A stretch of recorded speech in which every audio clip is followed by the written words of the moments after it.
Merhaba hanımlar. Hoş geldiniz Müjgan'ın hobi atölyesine. Bugün sizlere bu güzel bebek hırkasının anlatımını yapmak istiyorum.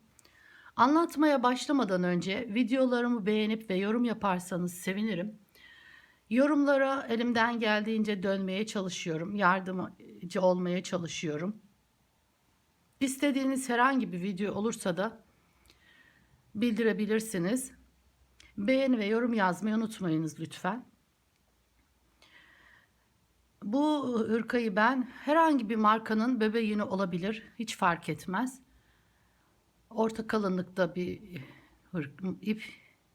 4 numara şiş kullandım.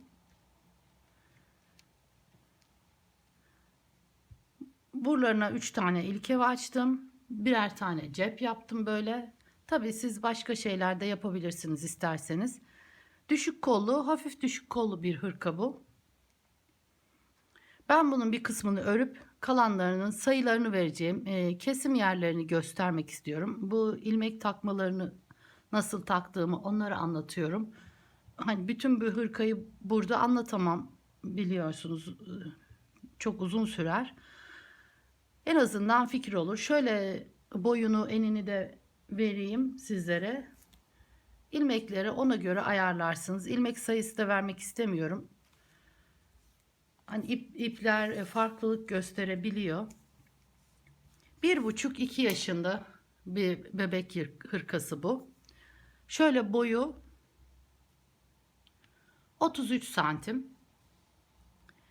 Eni 31 santim. Kol boyu da lastikle beraber 25 santim. Omuz genişliği yakayla beraber 11 santim. Koltuk kesimini de şöyle göstereyim. 22 santim. Hemen başlayalım isterseniz.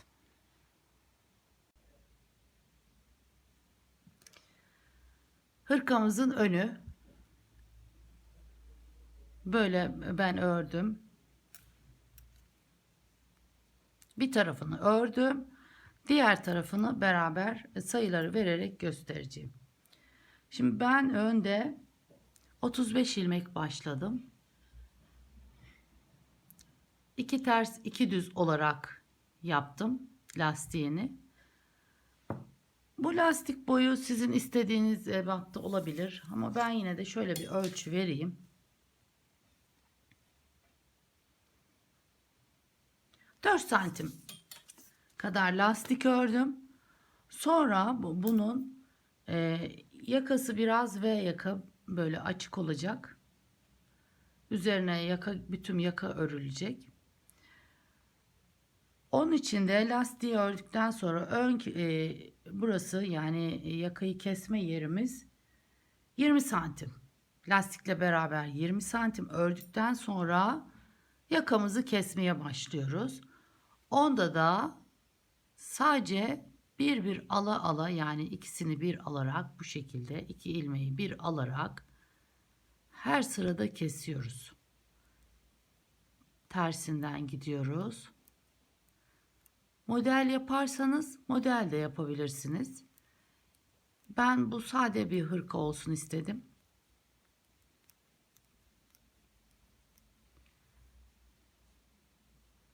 Gidiyorum. Düzden gelince düzü örüyorum. Sonra tekrar tersten bir tane daha kesiyorum buradan. Aynı bu şekilde bir kese kese yakamızı bitiriyoruz. Şöyle göstereyim. Koltuğunda da ben 3 tane ilmeği bir arada kestim. Yani bir arada derken ikisini bir aldım, sonra bir tane daha aldım. Yani toplamda 3 ilmek kesmiş oldum. Hafif düşük kol bu. Düşük kollarda da çok bütün duruyor diye ben koltuklarda 3'er ilmek kesiyorum sadece. Bunu da yakayı kestikten sonra hemen şöyle 2 santim kadar örüp koltuğu öyle kesiyoruz. Yaka kesimi burası, koltuk kesimi burası. Burada da 19 ilmeğimiz kaldı. Burası da koltuk kesimi de 12 santim. Bu koltuk kesimi, burası koltuğu, burası kolumuz 12 santim. Arkada da yani burada 19 ilmeğimiz kaldı. 20 de kalabilir. O fark etmez. Eğer ilmekleriniz burada azalıyorsa kesip giderken 4 sırada bir de kesebilirsiniz. Yakanın burasını yani çok bitirivermeyin birden. Onun için böyle 4 sırada bir de kesebilirsiniz. Arkayı da şöyle göstereyim. Arkamızda örmüştüm. 70 ilmek başladım. Yine aynı şekilde 70 ilmek. Koltuğu yine arkada 3 tane, bakın 3 tane ilmeğimizi 1 2 3 tane, yani ikisini bir aldım, sonra tekrar aldım, kestim, yine 12 santim ördüm. Arka yakayı da kenarlarda 19 ilmek bırakmıştık, omuzlarda. Onun için böyle ben bir sıra gidip geliyorum arkalarda, arka kesintilerde, çünkü çok dayanıyor öbür türlü. Yani 20 bir tarafta 20 bir tarafta koyarız. Ortayı bütün keseriz. Sonra kalan ilmekleri birer tane gidip gelip keserek arka yakamızı yapmış oluruz. Kolunu da ilmek taktım.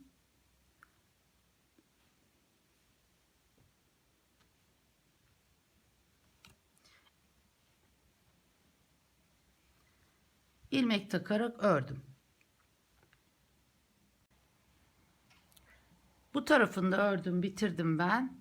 Diktim omuzlarından.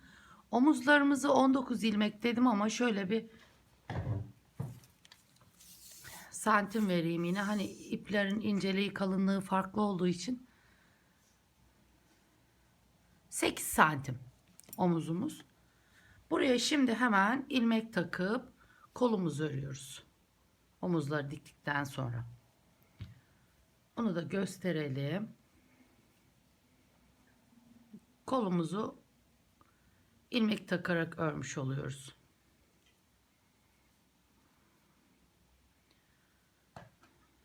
Buradan şimimizi geçiriyoruz.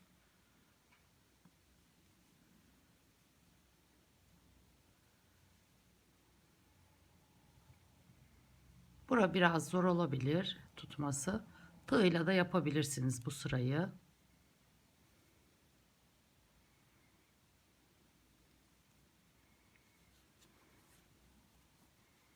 Buraya da 58 ilmek yapacağız. Bu kol o boyuna artık diyeyim şöyle.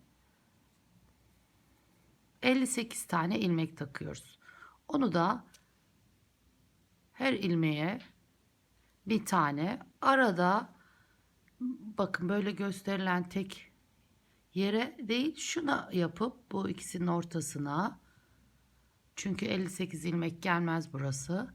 Arada birkaç tane böyle yaparsanız 58 ilmeğimizi tamamlamış olursunuz.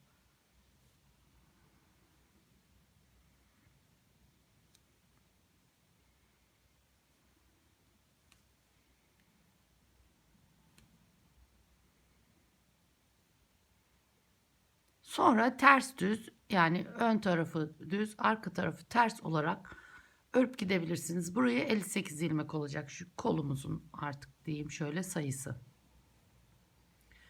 Kol boyunu söylemiştim, 25 santim yaptım ben ama lastikle beraber yaptım.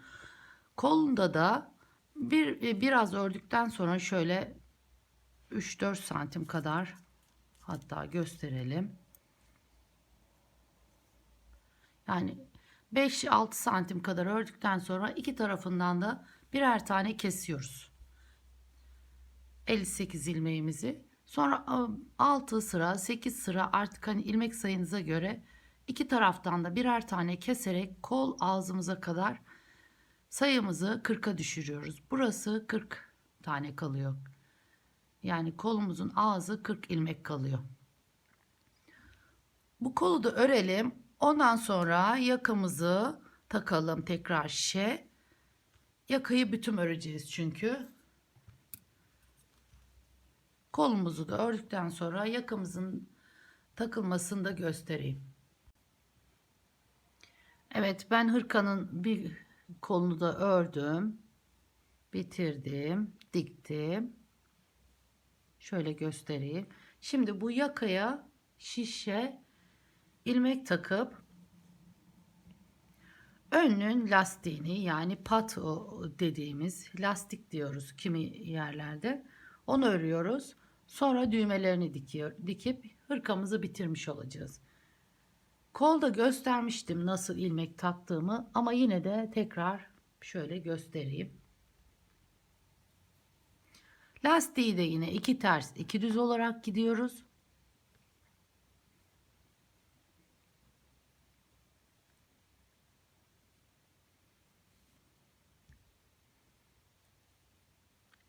Buradaki her deliğe bir tane yapıyoruz. Buralarda zaten belli oluyor.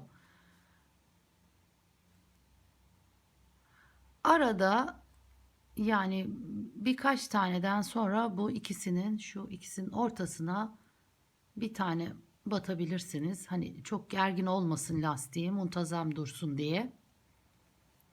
4 numara şiş kullandım ben. Biraz ipim orta kalın, bebe yünü. Herhangi bir marka olabilir. Tabi eliniz sizin biraz gevşek örüyorsanız 3,5'la da örebilirsiniz.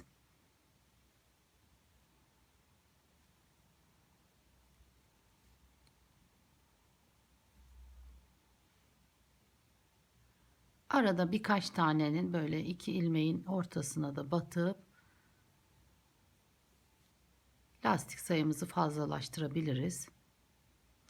Bu lastiğin boyu da size kalmış. Kaç santim yaparsanız yapabilirsiniz. Ben kol lastiği kadar, bundan 2 sıra falan eksik yapmayı düşünüyorum. Buraya ilk açacağız. Bu şişi ben doldurayım. 2 sıra örüp 3 tane de ilik açacağız buralara. 3 tane sadece, fazla değil. 3 tane.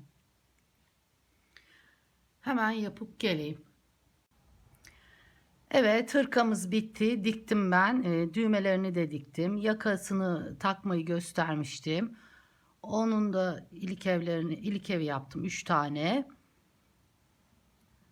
Hazır bitmiş oldu. Bu lastiği, yakanın lastiği de toplamda 195 ilmek.